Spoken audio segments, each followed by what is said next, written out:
የዳጣ አባት አቶ ደረጀ ለገዛ ልጁ ኤቢ ለአንዴና ለመጨረሻ ጊዜ ከሀገር የምትወጣበትን የበረራ ትኬት ቆርጦ አመጣ። ኤቢ ከዚህ በላይ በወለድኩት ልጅ ስሰቃይና መከራዬን ሳይ አልኖርም።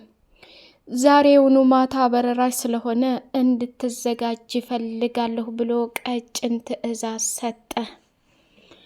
ወይዘሮ ማርታ ደግሞ የኤቢን ሁኔታ ስታይ እማዬ አንቺም ጨከንሽብኝ እንዴ? አንቺም አመረርሽ እንዴ? አዎ ኤቢ አምርሬብሻለሁ። ካሁን በኋላ እዚህ ቤት ለአንዴና ለመጨረሻ ጊዜ ላይሽ አልፈልግም።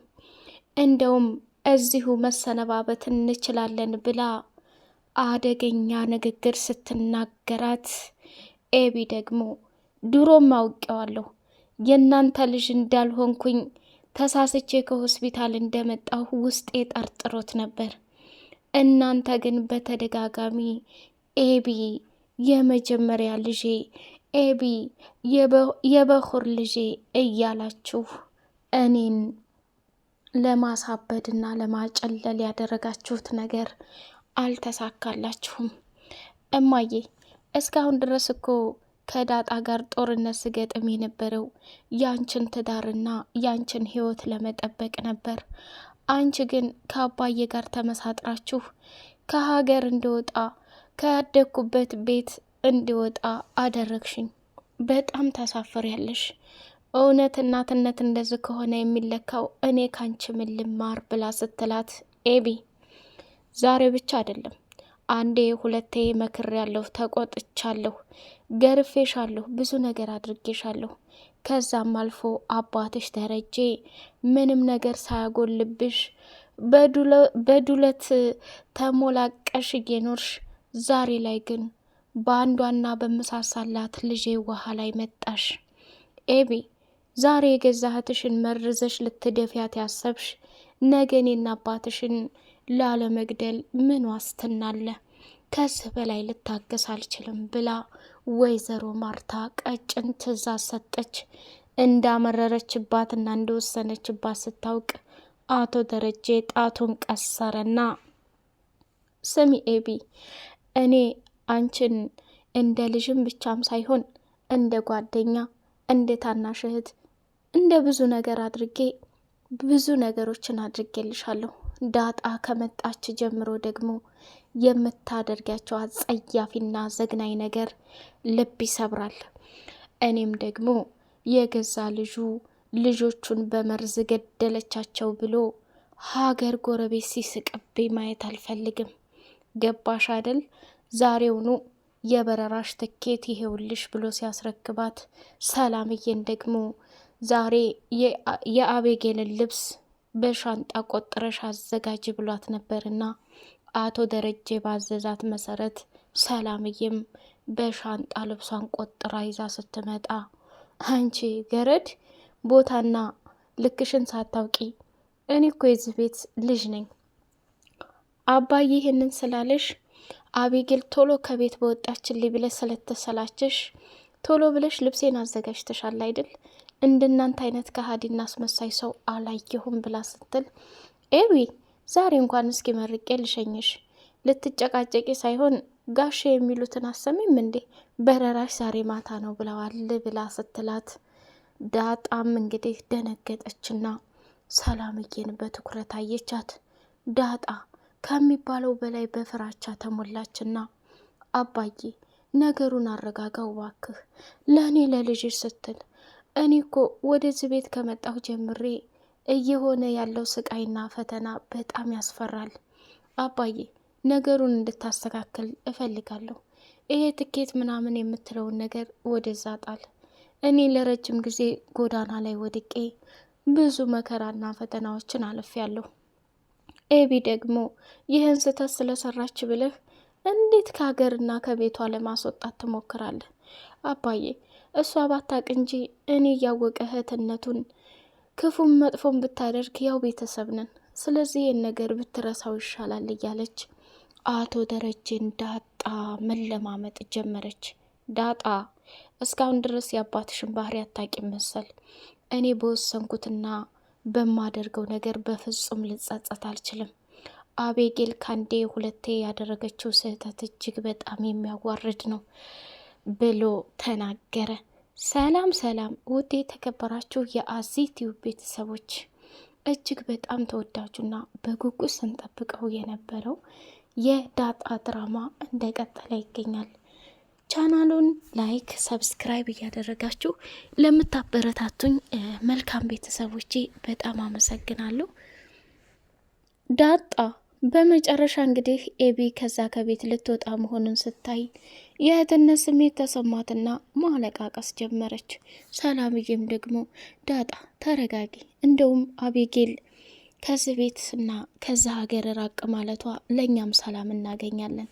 እስኪ ከመጣሽ ጀምሮ ከአቤጌል ጋር ነገርና ጭቅጭቅ እንዲሁም ደግሞ አሁን ይባስ ብላ ውሃ ላይ ያደረገችው የመረዘችውን ኮካ ካደረገች ወዲህ እትዬም የምትወዳትን ያክል ቆርጦላታል።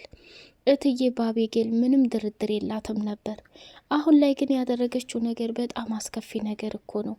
ዳጣ ይሄ ነገር ወይ እትዬ ብጠጣው ወይ ጋሸ ቢጠጡት እኔስ ብጠጣው ጽንስ ተሸክሜ የለ እንዴ?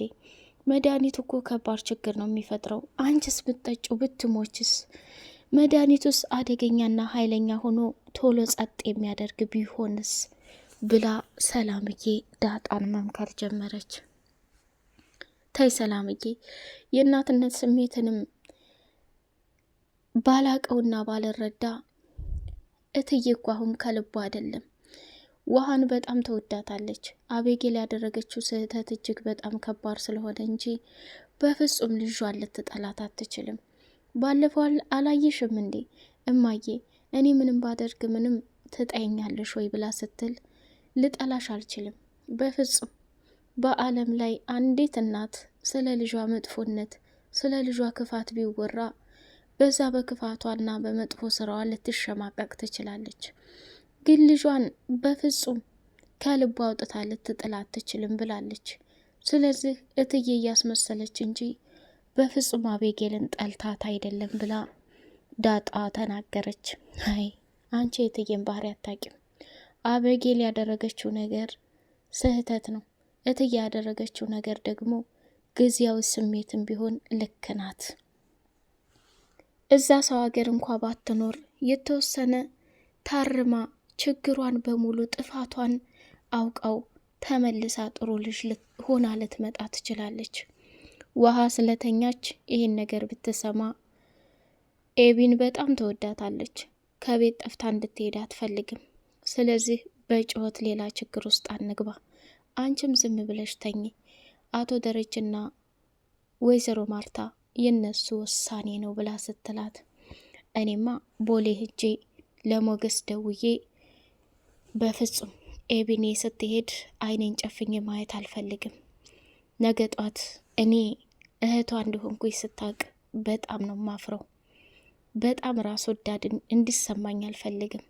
እኔ ግን ኤቢ ወደ ቤቷ ከተመለሰች በእኔ ምክንያት ከሆነ ይሄ ሁላ ሰው ሰላሙን እያጣ ያለው እኔም ጎዳና በነፃ መኖር እችላለሁ ብላ ዳጣ ከባድ ውሳኔ ወሰነች። አቶ ደረጀ ዳጣ እኔ በማደርገው ውሳኔ መካከል ላይ ከገባሽ ቤቱን ለቀሽ መውጣት ትችያለሽ። እስከ ዛሬ ግን የበደልኩሽንና ልጄ ብዬ ሳልፈልግሽ ባለፉብሽ ጊዜያትና መከራዎች በጸጸት እየተቃጠልኩ አንቺን ለመካስና የአባትነት ፍቅርን ለመስጠት ተዘጋጅቼ ነበር። ግን አንቺ ከወሰንሽ ምንም ማድረግ አልችልም ብሎ ከባድ ንግግር ተናገረ። ከተቀመጠበት ተነሳና ኤቢ ማታ የበረራሽ ሰዓት ነው። ሰዓትሽን ጠብቀሽ ቦሌ አዲስ አበባ ላይ ገብተሽ የምትሄዥበት ሀገር ላይ ደግሞ የምትሰሪበትን ነገር አመቻችልሻለሁ። ልብስሽም ተዘጋጅቷል። ምንም አይነት ምክንያት አልፈልግም ብሎ አቶ ደረጀ ከባድ ቃላትን ተናግሮ ወደ መኝታ ቤት ሄደ። ማርታ ተናዳ አልጋዋ ላይ ነበረችና ደሬ ምንም ሆነች ምንም ልጃችን እኮ ናት። አሁን ራሷን ብታጠፋስ፣ ጎዳና ላይ ወርቃ የሆነ ነገር ብትሆንስ፣ ሴት ናት። አልሆነ ቦታ ላይ ሄዳ ወንዶች ቢደፍሯትስ?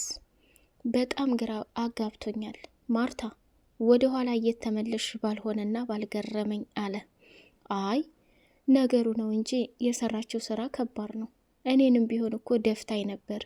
አሁን እንደዛ ደክሞኝ ከስራ ስመጣ እማዬ የት ነሽ ምን ደረሽ እያለ ደውላ ስታጣድፈኝ እኔም ደግሞ ምን ተገኘ ብዬ ስመጣ አቤጌል ኮካዋን ይዛ ቁጭ ብላ ማን ገዝቶልሽ ነው ደግሞ ዛሬ ለራስሽ ጊዜ ሰተሽ ፈታ ብለሻል እያልኩ ስላት አይ እማዬ ዳጣ እኮ ናት የገዛችልኝ ብላ ስትል ዳጣ ምን ያህል እንደምትወዳትና እንደምታስብላት ተናግሬ እረፍት ላደርግ መጣሁ። አሁን በዛኔ ኮካውን አንስቼ ብጠጣው እኔንም ደፍታይ ነበር የገዛ ልጄ። ሌላ ሰው ቢሆን እኮ ይሄን ያህል አልገረመኝም። እንዴት ጠላታችን ቤት ይቀመጣል?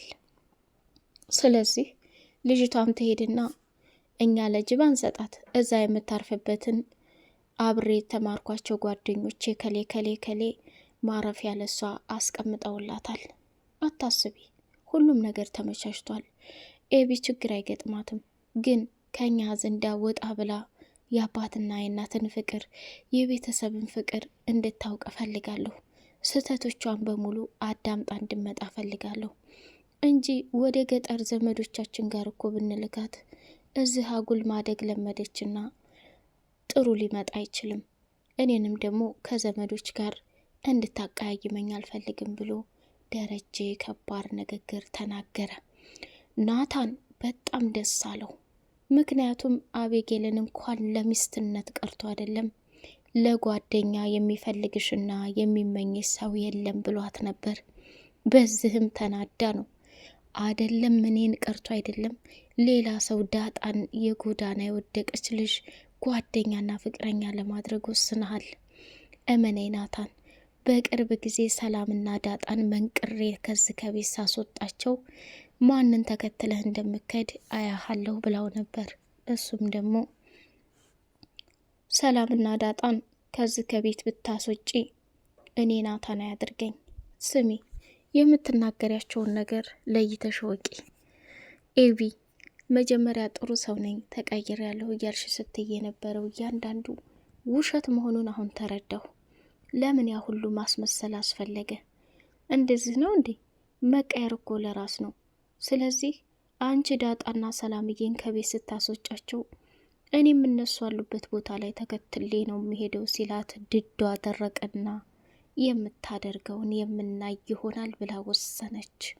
ናታን ግን አሁን ላይ ኤቢ የበረራ ትኬት በመቆረጡና ከዛ ከቤት ተሰናብታ በመሄዷ እጅጉን በጣም ደስ ብሎታል ማለት ነው።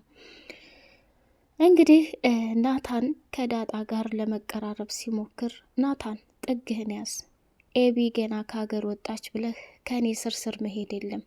አሁን ደግሞ ቤቱ መቼም ነገርና ችግር አያጣውም። የሆነ ነገር ብትሆን በዳጣ ምክንያት ነው እየተባልኩ ሰላሜን ማጣት አልፈልግም። አንዳንዴ እኮ ጎዳና ሰላም ነው። አንዳንዴ እኮ ጎዳና ልጆችን ስታገኝ በደስታ በፍቅር ታሳልፋለህ። ቤተሰብ አገኘው ብዬ ደስታዬን ሳልጨርስ መጨረሻ ላይ በጸጸትና በማይረባ ነገር መቃጠሌ ያሳዝናል ብላ ደም እንባ አለቀሰች። ናታንም ዳጣን ለማረጋጋትና ካለችበት ስሜት ላይ ለማስደሰት ሞከረ። ውድ የአዚቲው ቤተሰቦች በቀጣይ ፓርት በጉጉት እስከምንገናኝ አሰላሙ አለይኩም ወራህመቱላሂ ወበረካቱ።